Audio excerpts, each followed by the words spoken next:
Okay વિદ્યાર્થી મિત્રો, દાખલા નંબર 14 નીચેના ઉત્પાદન માટે ઓક્સિડેશનના પ્રક્રિયામાં કેટલા વિદ્યુતની જરૂર પડે? વિદ્યાર્થી મિત્રો, આ માટે ખાસ તમને છે ને પ્રક્રિયા આવડવી પડે, એટલે પ્રક્રિયા ઉપર ખાસ ફોકસ આપજો. વિદ્યાર્થી મિત્રો, અહીંયા 1 મોલની વાત કરી છે, અહીંયા પણ 1 મોલની વાત કરી છે, પરંતુ રેગ્યુલર પ્રક્રિયા તમને આવડી જશે એટલે 1 મોલ માટે પણ આવડી જશે. પહેલા હું રેગ્યુલર 2 મોલ માટે વિદ્યાર્થી મિત્રો પ્રક્રિયા લખું છું. ખાસ ધ્યાન રાખજો. અહીંયા વિદ્યાર્થી મિત્રો જોઈ શકો છો 2H2O નું વિદ્યુત વિભાજન કરવામાંથી વિદ્યાર્થી મિત્રો આપણે ઓક્સિજન વાયુ મેળવવાનો છે. આ ઓક્સિજન વાયુ મળે. હાલો રેડી. કેવી રીતે મળશે? તો વિદ્યાર્થી મિત્રો ઓક્સિજન વાયુ મળે. અહીંયા આ 2 ઓક્સિજન છે, અહીંયા જોઈ શકો છો કે અહીંયા આ બે પાણીના અણુ લીધા એટલે 2 ઓક્સિજન છૂટો થઈ ગયો. પણ હાઇડ્રોજન નું શું છે? તો હાઇડ્રોજન અહીંયા જોઈ શકો છો વિદ્યાર્થી મિત્રો, હાઇડ્રોજન 2 દુને 4 હાઇડ્રોજન છે, જે વિદ્યાર્થી મિત્રો 4S+ તરીકે ઉત્પન્ન થાય છે. પણ સર અહીંયા તો ચાર્જ 0 છે, અહીંયા ચાર્જ આવ્યો +4. તો ચાર્જને બેલેન્સ કરવા હાટુ અહીંયા વિદ્યાર્થી મિત્રો ખાસ યાદ રાખવાનું, આપણે 4 ઇલેક્ટ્રોન ઉમેરવા પડશે. ઓકે,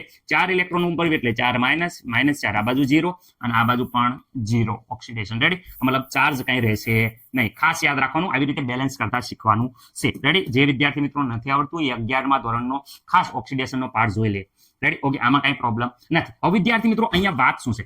1 મોલ લેવાનું છે. આ તો 2 મોલ થઈ ગયા. 1 મોલ માટે આની અડધી કરી નાખો તો અહીંયા 2 છે અને અડધા કેટલા થઈ જાય? તો 1 વિદ્યાર્થી મિત્રો H2O 1 થઈ જાય. ઓકે સર, અમને કઈ પ્રોબ્લેમ નથી.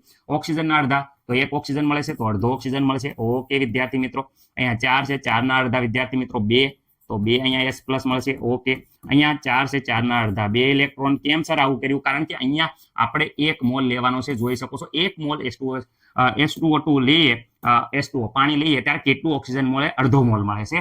અને કેટલો વિદ્યુત ઉત્પન્ન થાય એ જોવાનું છે. તો અહીંયા 1 મોલ માટે જોઈ શકો છો વિદ્યાર્થી મિત્રો, જ્યારે 1 મોલ લીધું ત્યારે ઇલેક્ટ્રોન વિદ્યુત કેટલા છે વિદ્યાર્થી મિત્રો? 2 મોલ. જોઈ શકો છો અહીંયા બગડો છે, એટલે ખાસ યાદ રાખવાનું, બગડો હોવાના કારણે વિદ્યાર્થી મિત્રો આપણે કેટલા મોલ મળે? 2 મોલ ઇલેક્ટ્રોન મળે છે. એટલે કે વિદ્યાર્થી મિત્રો વિદ્યુતની વાત કરીએ તો અહીંયા કેટલા વિદ્યુત ભાર? તો વિદ્યાર્થી મિત્રો 2 મોલનો મતલબ થઈ જશે 2 ફેરાડે.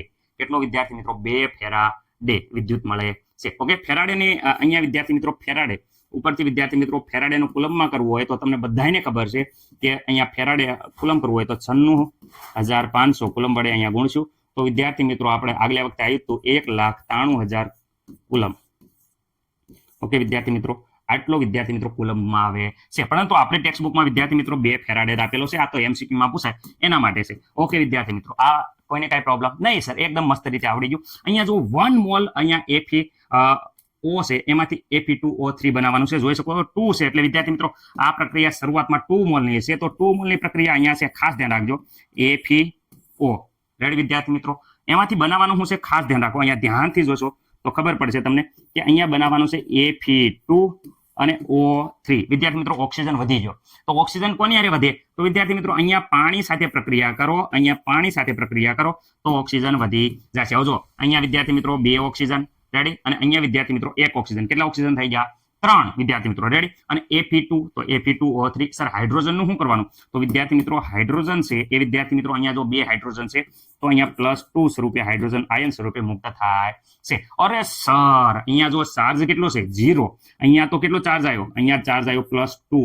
સર એવી રીતે ન હાલે, ચાર્જ બેલેન્સ કરો. અહીંયા 0 છે તો આ બાજુ 0 કરવા હાટું -2 વડે ગણો. એનો મતલબ કે અહીંયા 2 ઇલેક્ટ્રોન વડે જ્યારે વત્તા કરશું તો વિદ્યાર્થી મિત્રો અહીંયા જોઈ શકો છો +2 -2 0 ચાર્જ થઈ જાય છે. આ બાજુ 0, આ બાજુ 0, રિએક્શન એકદમ બેલેન્સ થઈ ગઈ છે. તો આવી રીતે ગોખવાની જરૂર નથી વિદ્યાર્થી મિત્રો, આવી રીતે યાદ રાખશો તો પણ વિદ્યાર્થી મિત્રો તમને આવડી જાય છે. ઓકે, હવે વિદ્યાર્થી મિત્રો આ 2 મોલ માટે છે. અહીંયા 1 મોલની વાત થઈ છે, અડધા કરો.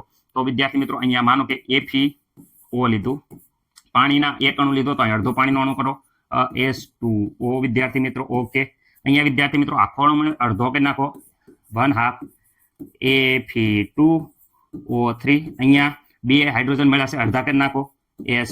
અહીંયા 2 ઇલેક્ટ્રોન મળ્યા છે, એના અડધા કરી નાખો તો વિદ્યાર્થી મિત્રો 1 ઇલેક્ટ્રોન અહીંયા મળે છે. ઓકે, તો અહીંયા જોઈ શકો છો વિદ્યાર્થી મિત્રો જ્યારે 1 મોલ કેટલા મોલ? 1 મોલ FeO લેવામાં આવે, એટલે કે વિદ્યાર્થી મિત્રો 1 મોલ Fe લેવામાં આવ્યું ત્યારે વિદ્યાર્થી મિત્રો અહીંયા જોઈ શકો છો કેટલા? તો સર હજી થોડોક લીટો જવા દો. હાલો અહીંયા 1 મોલ, અહીંયા કંઈ નથી તો શું કહેવાય? 1 મોલ ઇલેક્ટ્રોન મળે છે. 1 મોલ ઇલેક્ટ્રોન મળે છે. 1 મોલ ઇલેક્ટ્રોનનો મતલબ થાય કેટલો વિદ્યુત ભાર થાય? 1 ફેરાડે વિદ્યાર્થી મિત્રો વિદ્યુત ભાર મળે છે. કેટલો વિદ્યાર્થી મિત્રો? 1 ફેરાડે વિદ્યુત ભાર. ઓકે વિદ્યાર્થી મિત્રો, કોઈને કઈ પ્રોબ્લેમ? સર કોકી છે સર કુલમમાં હારવાર ફેરવી દો તો એ 1 ફેરાડે બરાબર તો 96,500 વિદ્યાર્થી મિત્રો કુલમ. રેડી વિદ્યાર્થી મિત્રો? પણ ટેક્સ્ટ બુકમાં આપણે જવાબ આપ્યો છે ફેરાડેમાં 1 ફેરાડે વિઝ્યુઅલ પાર્ટ. રિએક્શન આવડી જશે, પ્રક્રિયા આવડી જશે, એટલે બધું આવડી જશે. આ ખાસ કરીને લોખંડનું જે ક્ષારણ છે એમાં વિદ્યાર્થી મિત્રો આપણે આ પ્રક્રિયા આવે છે. મેં કીધું હતું એકવાર Fe+2 નું માં રૂપાંતર થાય પછી એનું ફરીથી ઓક્સિડેશન થાય અને વિદ્યાર્થી મિત્રો કાટ, વિદ્યાર્થી મિત્રો જે સૂત્ર બનતું હતું એ કાટનું સૂત્ર છે. રેડી? આશા છે કે બધાને આ લોખંડનું ક્ષારણનું આ ફોર્મ્યુલા યાદ હશે. તો થોડુંક લાંબુ થયું છે પણ પ્રક્રિયા બધાને આવડી જાય, ગોખવી ન પડે એટલે. રેડી? ઓકે.